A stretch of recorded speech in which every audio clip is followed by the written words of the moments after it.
Welcome to the show, everybody. This is the Farsi Show presented by MyBookie, mybookie.ag. Straight up dealer time, 6:56 in the a.m. Lovely to have you along for the ride here. Watched the ESPYs last night, mostly Shane Gillis and the Philadelphia Eagles. It was a Philadelphia Eagles show. I usually never care about the ESPYs. There might be one moment that comes out of the ESPYs and we all go, oh, that's funny, that's good, And then there's other moments, most of them, it's just like, okay, whatever, this happened. The fact that Shane Gillis, an Eagles fan, hosted, the fact that the Philadelphia Eagles won Best Player for Saquon Barkley, Best Play, Saquon Barkley's no-look leap, backwards huddle, whatever, and Best Team as the Super Bowl champions. Yeah, that kind of made me go, oh, look, Philadelphia is really getting a lot of praise on a very national stage. And say what you will about the ESPYs. If they are loving you, you'll appreciate it. And I do appreciate it because so many times we don't get these moments of the national media or the nation itself acknowledging, as it's fan voting, that Philadelphia had a wonderful year. The Philadelphia Eagles had a fantastic year, and they celebrated that last night.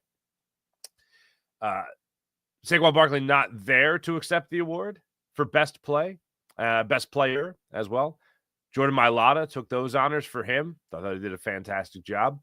And Shane Gillis, a comedian who I really like, really find hilarious. I thought Beautiful Dogs was hysterical.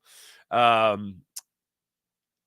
didn't find it all that funny last night. The opening monologue, just specifically right now, speaking about the opening monologue, I was like, okay, ballsy, not that funny. Ballsy, that's funny.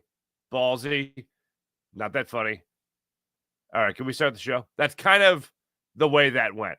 And I really like Shane Gillis as a comedian. I thought when he hosted Saturday Night Live most recently, it was hysterical that he was like testing out material on the stage of Saturday Night Live. But it's like, okay, I get what he's doing. That's funny. Like when you host an award show, your job is to make sure everyone kind of enjoys it and keep it moving. I don't like at any point when a comedian tells you these are jokes. Like, I think that is such low-hanging fruit. And I love the idea that he did a tribute to one of my favorite all-time comedians, Norm Macdonald. But I thought he chose the wrong joke. He went with the OJ joke, which I get. I guess it's more edgy. I don't know. But I felt that the Norm Macdonald joke that he should have told from when Norm hosted the Oscars the ESPYs in 98, I want to say. The joke he should have went, especially as an Eagles fan, and maybe he did it because he stuck it to the Cowboys later in the show, which was funny. He sat there, he was up there and he did the Norm joke about the Heisman Trophy and O.J. Simpson. The joke he should have said, that was the Norm Macdonald joke from when Norm hosted the ESPYs, was, I was talking to Jerry Jones backstage, and he says the Cowboys are going to get back to what made them Super Bowl champions, strippers and crack. Like, that would have been the better Norm joke to tell, I feel, in that situation. Now, yeah, maybe he didn't, because later in the program, he had a whole riff on, who's up for best team.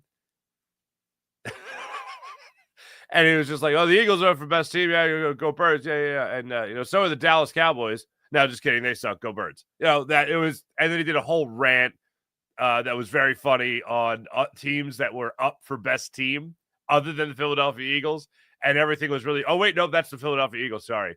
And then I was laughing out loud when he said, oh, wait. And also, when you did that, did you birth America? Oh, wait, no, that was also Philadelphia. Go Birds. That was good. That was funny. But all in all, I found myself watching the ESPYs last night, constantly saying, like, why am I watching this? And I was like, oh, because Philly's probably going to get a lot of love out of this. And to be honest, I watched the Sixers Summer League game, which they won. I watched the Sixers Summer League game and then went back and like fast forwarded through a lot of the ESPYs, basically whenever Gillis was talking and whenever the Eagles were winning an award. That's when I stopped and went, oh, let me watch that. Okay, cool. And then kept going. But if you watched it last night, if you enjoyed it, I'd love to know your thoughts on the opening monologue. Love to know your thoughts on just the ESPYs in general. Because to me, it's not the biggest deal in the world. It's a made for television after the All-Star game type of thing that is made for TV drama, if you will. And I'm like, well, what aren't other award shows that exact same thing? But if they do something fun in the sports world, then I'm going to try to enjoy it as much as I can. And last night, for the most part, I thought was enjoyable, especially, again, with the Eagles getting their flowers.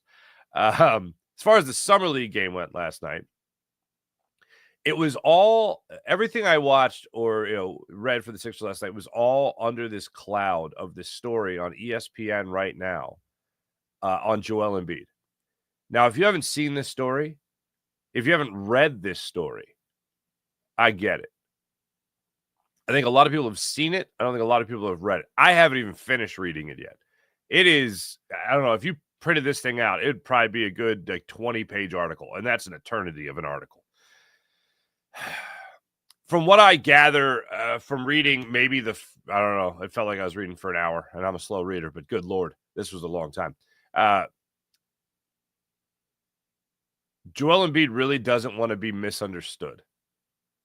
That's what I've taken out of the first couple of parts that I've read so far. Also, it really does tell, as you would assume with such a long story, the full story on Joel Embiid. And just to give you a taste of what this whole thing is about, I was reading it last night, and he was talking about, him as a basketball player and him as a man. And he said, I care about how I'm going to be remembered when it comes to basketball, but not as a man. All right. As a man, you can't tell me nothing. Well, I really try to not make personal judgments on these athletes that I'll never hang out with on a personal level. So I generally speaking, stay away from that. Now, later in the article, it gets to feature piece, I should call it. It comments on Marcus Hayes and what he had to say to Embiid or what he wrote about Embiid and his brother in the story. And then the confrontation in the locker room between the two. And that's where I think he's talking about people taking personal shots at him. But just from a basketball perspective, I care about how I'm going to be remembered when it comes to basketball, not as a man. The unfortunate reality of this, and I don't think anyone is rooting for the demise of Joel Embiid, the basketball player. I don't think anyone is rooting for for it not to work out. As a matter of fact, it's quite the opposite. This is the Sixers' only chance in the near future to win a championship. If Joel Embiid, now look, you cannot believe that Joel Embiid or Paul George, for that matter, are going to stay healthy. You cannot believe that, and that's fine, because I don't believe it. I don't think they're going to stay healthy. I hate to be on that side of it, but what evidence have they given you to believe in them as far as being healthy for a season and playing at an extremely high level? Oh, and then still being healthy in the postseason as well, assuming you've been healthy enough during the regular season to then make it to the postseason. What have they given you? What have they showed you? That they can stay healthy and play at a high level. Paul George did it in a contract year. Good for him. Joel Embiid did it and won MVP and then struggled mightily in the postseason. Because why? Because he wasn't healthy.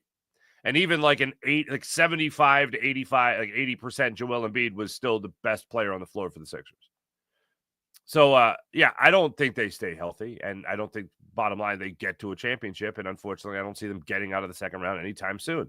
And that's why I asked the question, somewhat tongue-in-cheek, but also a prediction. Who makes it out of the second round first? The Philadelphia 76ers or the unnamed, soon-to-be Philadelphia WNBA team?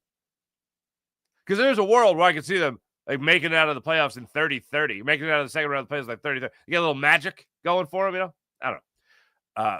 But it's wild to think back on it. But the Joel Embiid era here in Philadelphia, if you're remembering him as a basketball player, is one of unfortunate failure. The Jimmy Butler season, the Ben Simmons year, getting bounced out. When I say the year, I mean getting bounced out in Game 7 against the Hawks. Being bounced out against the Boston Celtics earlier on, being bounced out against the Boston Celtics in the bubble, getting bounced out against the Knicks. James Harden coming into the fold. It hasn't been good. It has not been tank worthy. tank worthy. It has not been process worthy of let me forfeit 3+ years of my Sixers fandom thinking that they have a chance of doing anything for this, for exactly what we had before. Just real quick on all that. You got an MVP out of it in Joel Embiid. You had some exciting basketball there for a while. That's certainly true. And you got a Orlando Summer League championship. Let's not forget that. So, yeah, it feels like there's some empty promises that were made to us as Sixers fans, as a Sixers fan base, and it hasn't come to fruition, and Joel Embiid has been here for it all. So he's the last man standing that we have seen go through it all. And no championship, no parade, no finals appearance, no conference finals appearance. So, yeah, as a basketball player, individually, amazing, absolutely amazing watching him play. But the accomplishment, it hasn't been there yet. Individually for him as an MVP, absolutely has. But as a team, it has not.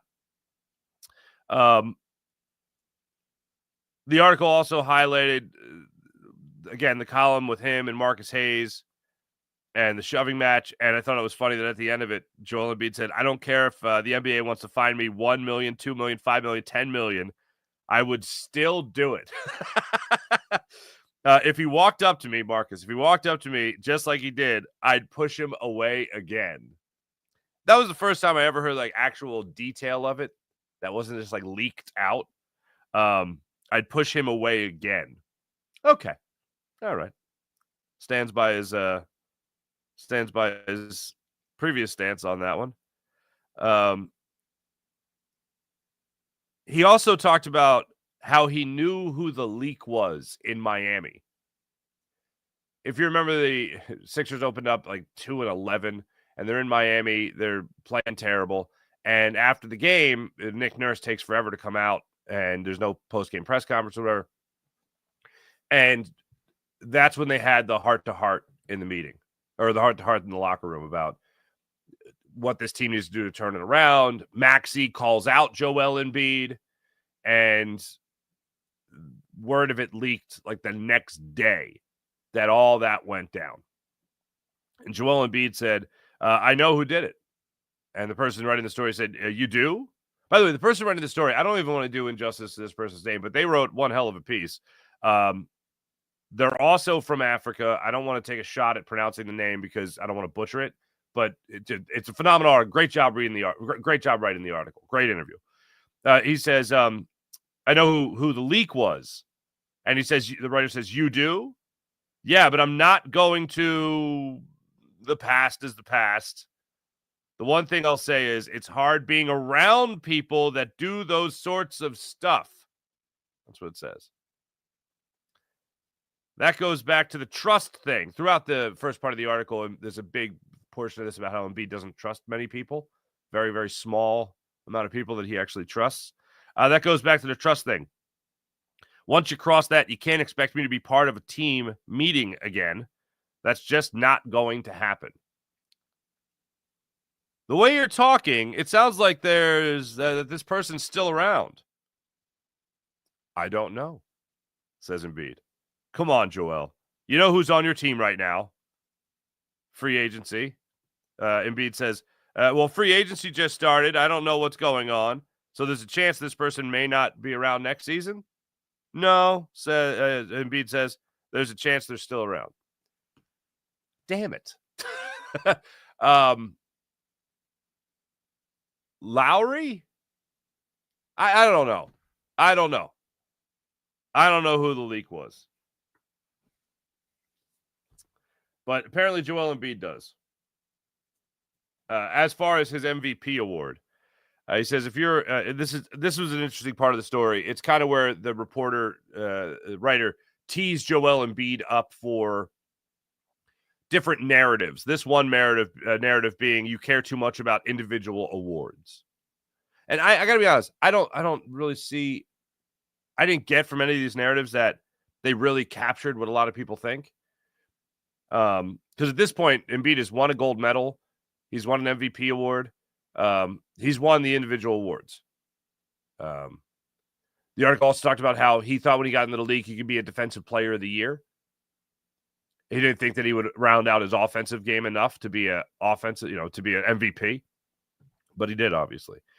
And Joel Embiid, when he was asked about the narrative of you care too much about individual awards, he said, you're in a position, if you're in a position to win the MVP, I don't care who you are, you're going after it because I never believed I would be in this position, first of all. Second of all, when I got to the league, yeah, I thought I'll have the chance to be a great defensive player. Never thought I was going to be good offensively.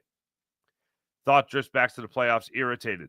You're basically saying that he's playing harder in the regular season than he's playing in the playoffs for this narrative. To believe it, this is what you're thinking. You're basically saying that he's playing harder in the regular season than he's playing in the playoffs, which doesn't make sense. Again, this is Embiid speaking.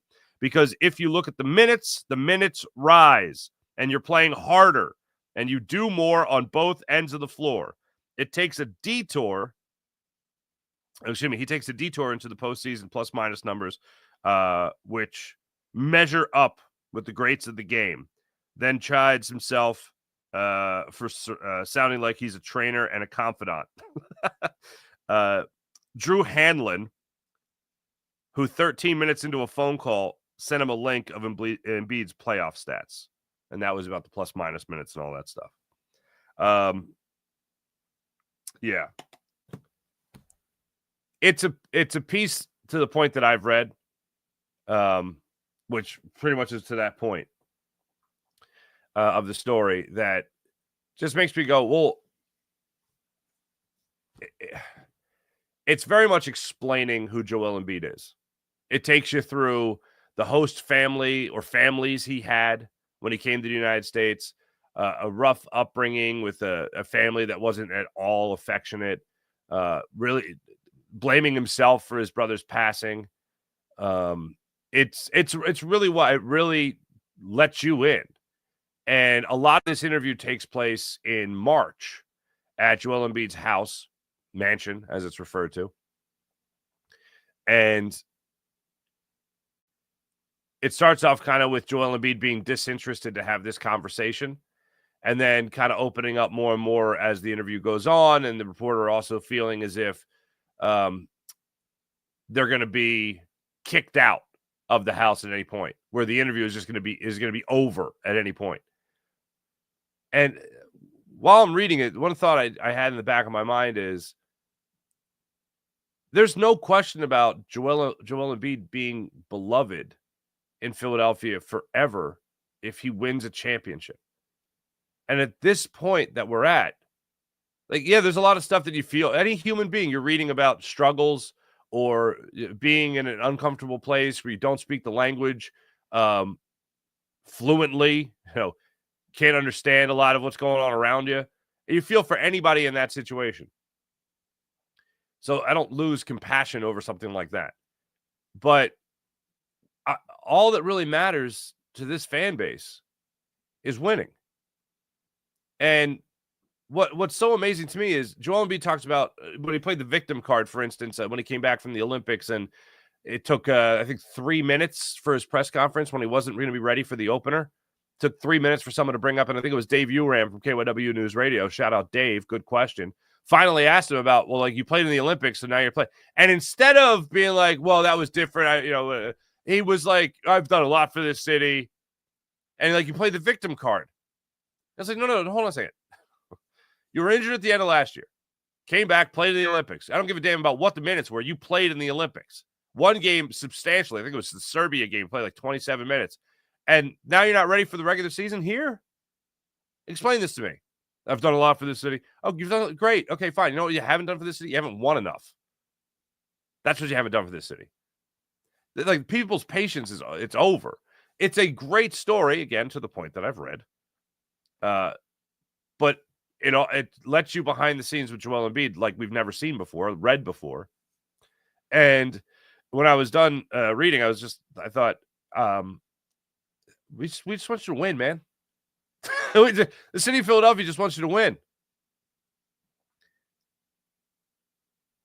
The unfortunate part of all this, though, is that that ain't going to happen.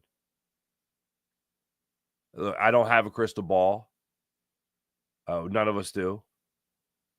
But I don't know anyone that is saying Joel Embiid is going to be healthy. Even if healthy means 50 games with maybe a little like ankle, he turns his ankle, I don't know, some minute injury, he needs to miss 2 weeks or something, and then he load management galore. Even if he plays 50 games, let's say that optimistically, and then he goes into the playoffs, are you confident he's going to be healthy then? When he's playing more basketball, more minutes, working harder, to use his words?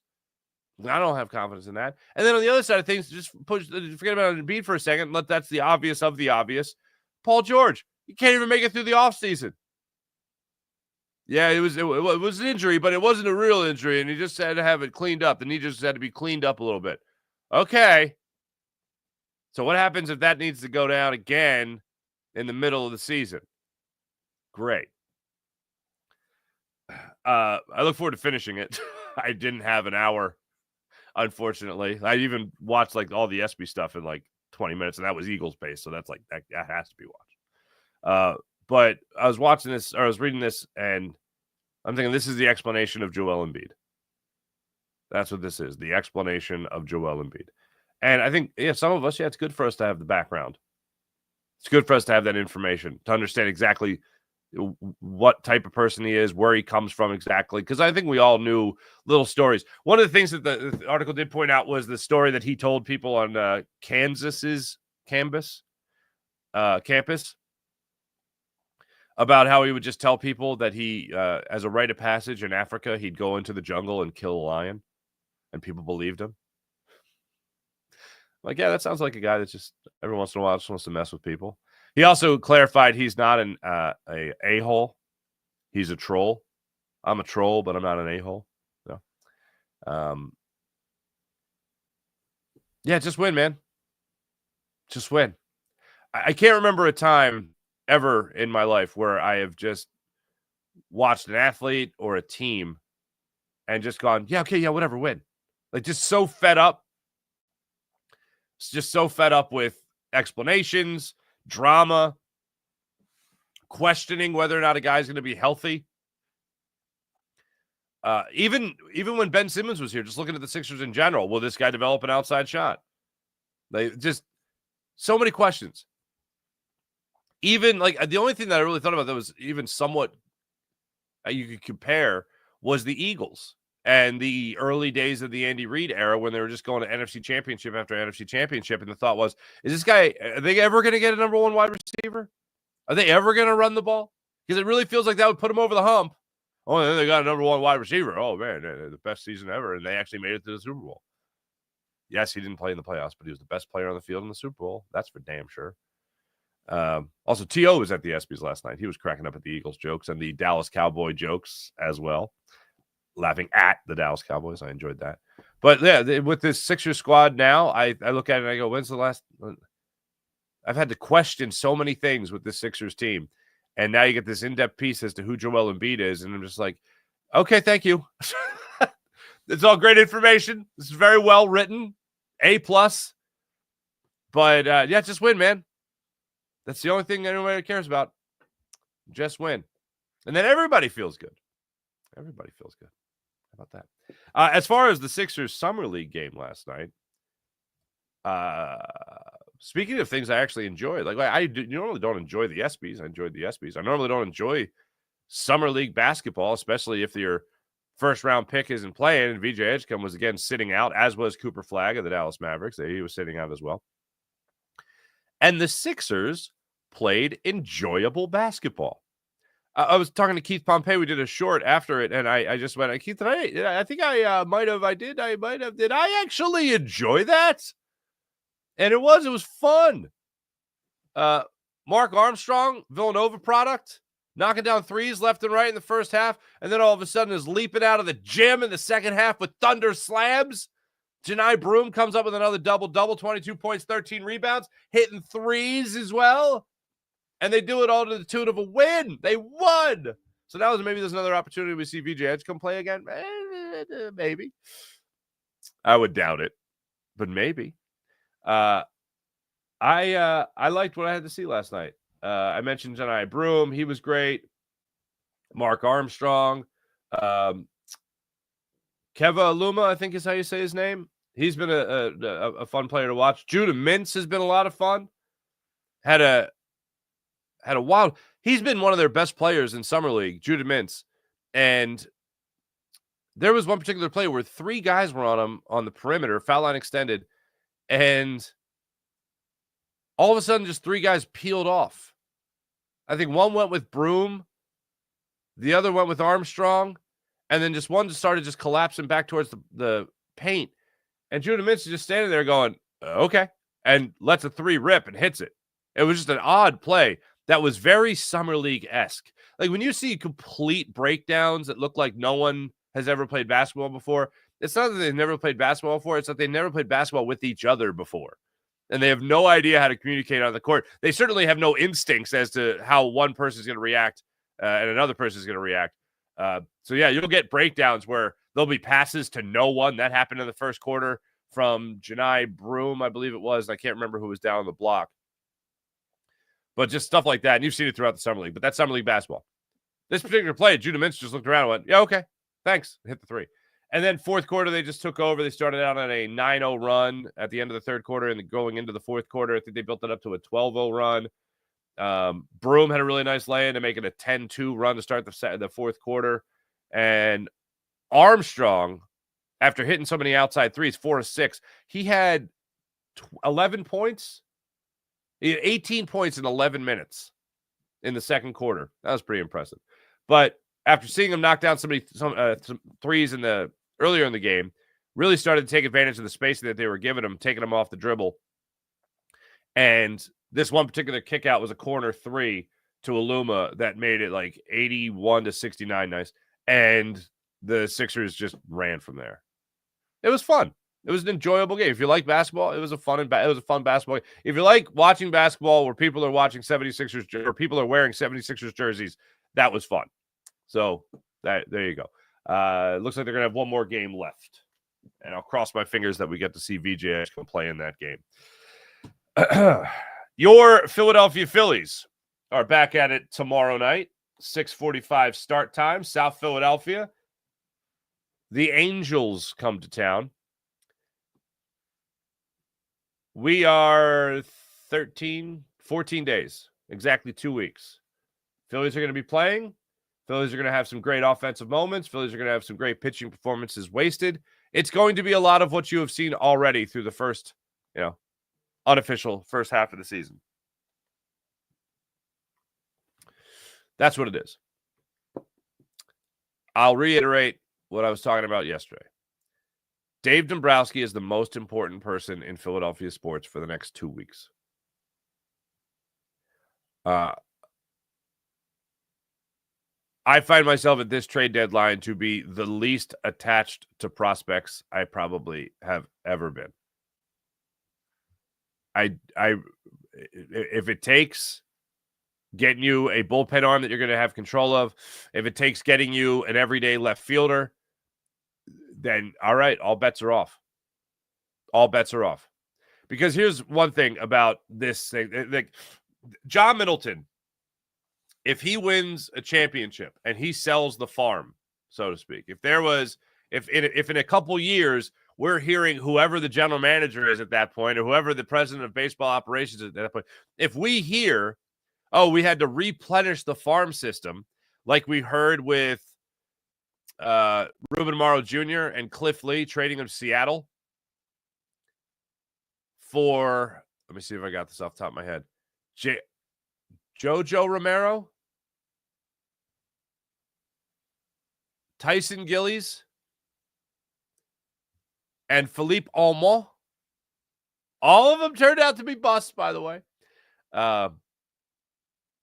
If you got to find yourself in a move to replenish the farm system, well, you do have some aging talent that could potentially do that. But at the same time, even when the Phillies were going through that amazing run of 5 straight division titles and winning a World Series and going to another and then taking that unfortunate step back every year, even if you look at that, go back to that time, the face of ownership was not John Middleton.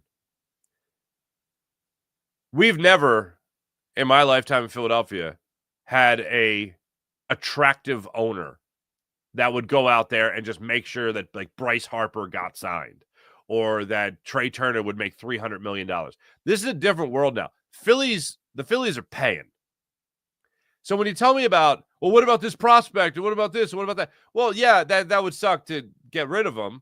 But if you're telling me we could win now, and you tell me that brings in a left fielder, that brings in a bullpen arm, that you feel all but guaranteed to have success when they come in, like they're not going to blow it, or a guy that's going to give you regular production in left field and play very well in the outfield also, then if you're telling me that you're getting the two biggest question marks answered with exclamation points, then yeah, prospects, see you later. Because this is also a day and age that we got to get used to where your owner is actually paying money. He is paying free agents to come here. That's a great thing. We that's not something we have experienced. I know everyone will jump to, oh, Jim Thome came here. Yeah, Jim Thome came here. That was awesome. And then who else? Like that you need it. Guess who did start the new phase? It was the prospects that started it. But even then, the one guy you were paying from free agency was Jim Thome. And then you had to move on from him. Then eventually you had to move on from Bobby Abreu. You know, it was, yes, that all started with prospects then. But now you're actually paying people. And you pay people, they might want to come play for you. So the prospects with this ownership, the way it's constructed now, and the mindset they have now, is not the same as it was 20 years ago, 10 years ago even. It's much different. So I don't miss the prospects as much. I won't miss the prospects as much because you have an ownership that's willing to spend money. So that's the way I look at it. Now, look, is it easier to build a team and obviously more affordable? Sure, with prospects, absolutely. But if you have a team that is built to win right now, and you see two big gaping holes in this team, and that's left field and that's in the bullpen, and you can plug those up with moving prospects, then you move them. Because a lot of money has been invested right now into this club. And rather than say, all right, I'm going to take the chips off the table or the cards off the table and I'm going to walk away, you're going to push a couple more in to get as close to a guarantee of winning something that you can. And here's why. And it's not because of the lineup. And I've always said that. It's not because of the lineup. The reason that I have had confidence that this team was going to be a playoff team throughout the entire season was that their pitching is going to be great. I had a lot of confidence in Zach Wheeler. We all did. I had a lot of confidence in Christopher Sanchez. A lot of confidence in Ranger Suarez when he came back. I had more confidence than most in Aaron Nola. Now that came back to bite me in the ass. And then Jesus Luzardo, I had a lot of confidence in. You are going to have a really good rotation, and you have a really good rotation. You have a damn right fantastic rotation, especially when you talk about Wheeler, Sanchez, and Suarez.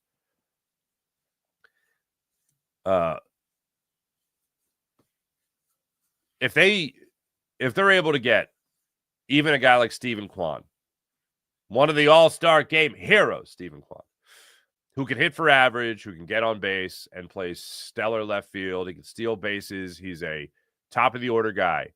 That would be a big difference maker for me. So Dave Dombrowski, over the next 2 weeks we're looking at here with this trade deadline, I need to see an everyday player put in left field. I don't want another platoon guy.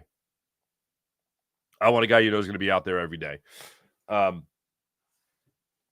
I need that back end of the bullpen arm. Something needs to change big time. And those are the two main spots that I'm looking at for the Philadelphia Phillies to improve upon. Hey, let me tell you about, and also training camp in 5 days. The SB riddled Philadelphia Eagles, go Birds, are going to be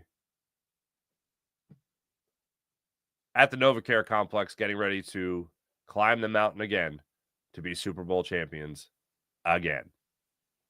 If you missed it last night, you're just joining us, I'll state again. Best player, Saquon Barkley. Best play, Saquon Barkley. Best team, Philadelphia Eagles. It's a good night. It's a good night for Philadelphia. For a city that we always like the no one likes us, we don't care thing. I always think it's more along the lines of no one likes us, but bleep you anyway. That kind of thing. That's how I kind of view it. Last night was nice. Everyone was just praising Philadelphia. And yes, Shane Gillis hosting certainly helped the matter with his Go Birds rant. And again, if you're just joining us, I think he retold the wrong Norm joke. He shouldn't have gone with the OJ and Heisman Trophy joke. He should have gone with the. I was talking to Jerry Jones backstage, and he said the Cowboys are going to get back to what made them Super Bowl champions: strippers and crack. That would, I think, would have been the better Norm joke, but whatever. What do I know? Let me tell you about the Game Time app. Download the Game Time app, create an account, use promo code Farzy, and get $20 off your first purchase on the Game Time app. Want to go to the game, concert, the comedy show? Game Time app has you covered. So download the Game Time app. Download the Game Time app, create an account, use promo code Farzy, and get $20 off your first purchase on your Game Time app. Also, don't forget about the Game Time Picks feature. Game Time Picks, where it's at. Filters out all the fluff, gets right down to it. The best seats, the best prices on the Game Time app. How about PHL Sports Station, Philadelphia Sports Station, enhancing your Philadelphia sports fan experience across all social media and blogs? That's phlsportsnation.com. Let's get into the chat check. April. Nice, April. How you doing? Nice to see you. Rye. Good morning, Farzy and friends. SB recap. 3 awards won by the Eagles. Best play, Barkley. Best player in football, Barkley. Best team in all sports, Eagles. That causes for a fun ESPYs. April. Go Birds. Outstanding team ambassador Mailata has become. He has become.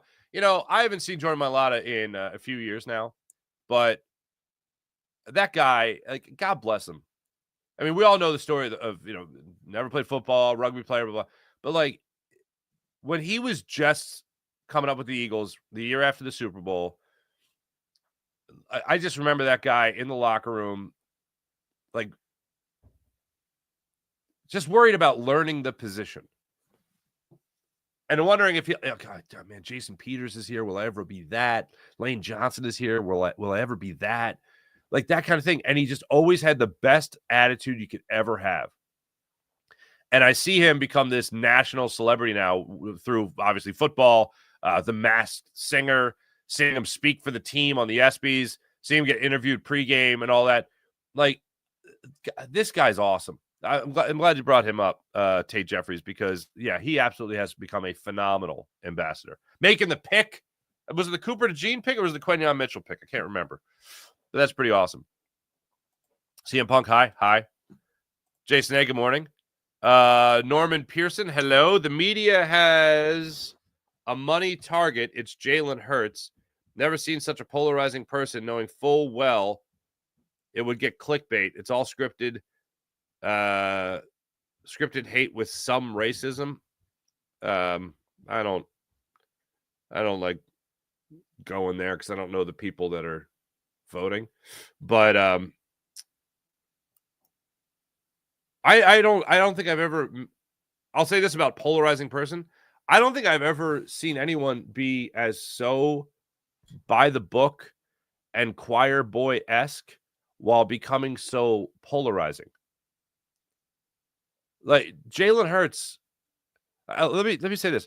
I've referenced this a couple times, but over the last couple of weeks, in a time where every coach breaks down their final meeting with, "All right, guys, stay out of trouble, stay off the yachts, don't speed, be nice to everyone, be respectful. I don't want my phone going off at 2 a.m. that you got arrested or something. Just everyone be cool." In a time like the month between minicamp and training camp, where that's the exit meeting, Jalen Hurts wrote a children's book. He also threw, one wedding for himself, the second to the same lady. That's beautiful. That's lovely. And he never says the wrong thing. Yeah, I think he lives with his parents in the offseason. Yeah, I think that. Oh, yeah, that guy's polarizing. Stupid. I agree with most of what you said, Norman. Thank you. P96, hello. Pin 96, hello. Should I be concerned with Von Miller signing with Commanders? No. Good for Von Miller. A last hurrah. Bruce Smith vibes is what it gives me. We Eagles all day in the ESPYs didn't even know what awards they gave. I know, right? Jason A, that's funny. Ken Saad, God bless you. God bless you. Jason A, I think it's Lowry. Also, people thought that at the time, too, but could be Gordon, too, maybe even PG. Was PG there? I don't remember if PG was there. But yeah, I always thought it was Lowry. And that when Embiid says maybe he's still around, got to keep in mind that part of the conversation was in March. And Lowry obviously had not signed yet. I'm just speculating at this point, but teacher's pet is Lowry, right? Mike Fuji, hello. Good morning. Good morning. Jerry Von Sky, Reviving Miller signing in Washington would be like signing. Look at me. Look at me and you. Same thoughts. It's to a point we want the team sold. It's so the Sixers, yeah. Sad but true. I agree.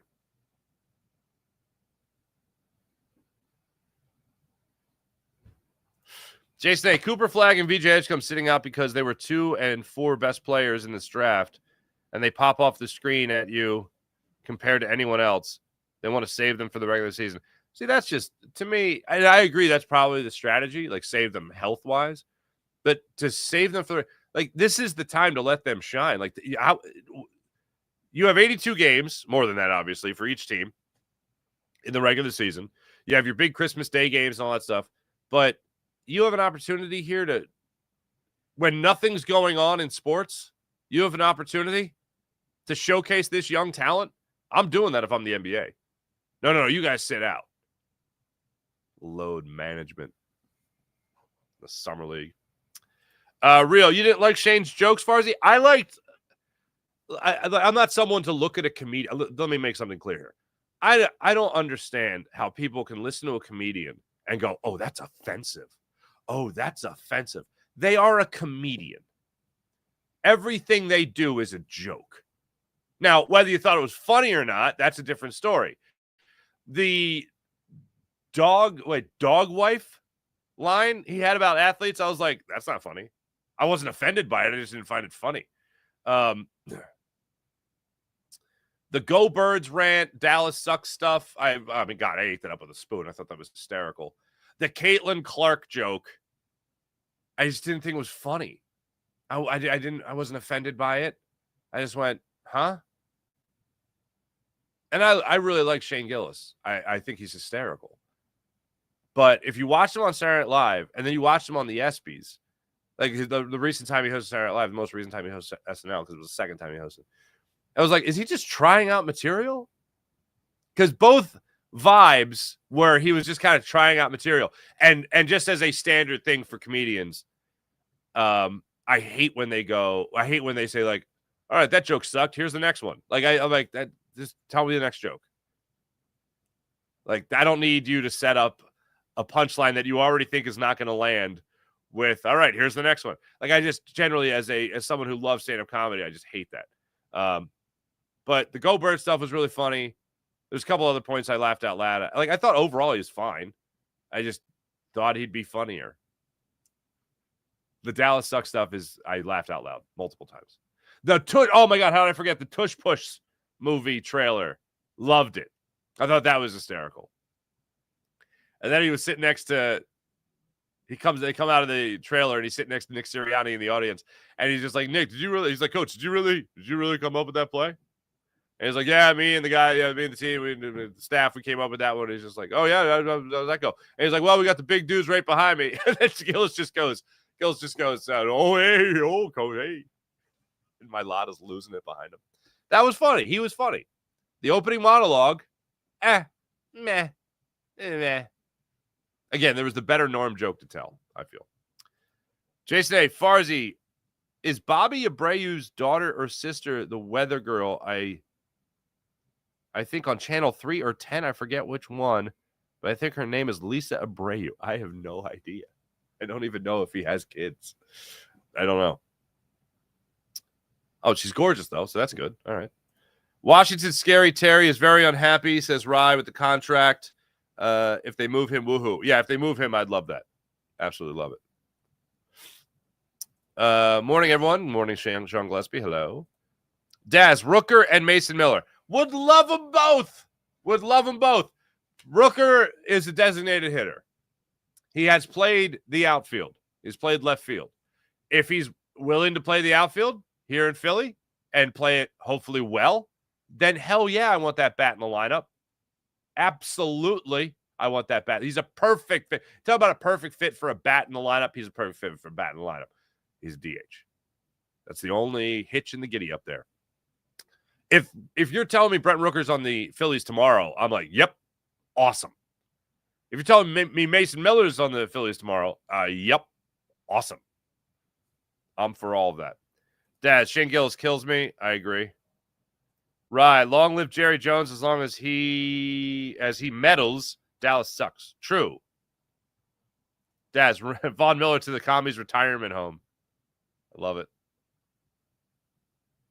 Oh, that's a good point. I like that, Rye. Haven't thrown a lot of shade to the Giants because I feel bad for Dable. Great coach, horrible front office. Pretty much.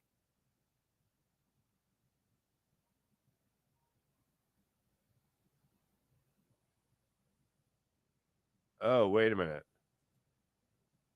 Let me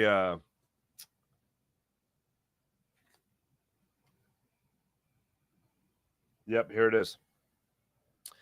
Former Houston Texans and Philadelphia Eagles linebacker Brian Brayman died Thursday after seeking treatment this year for a rare and aggressive form of cancer.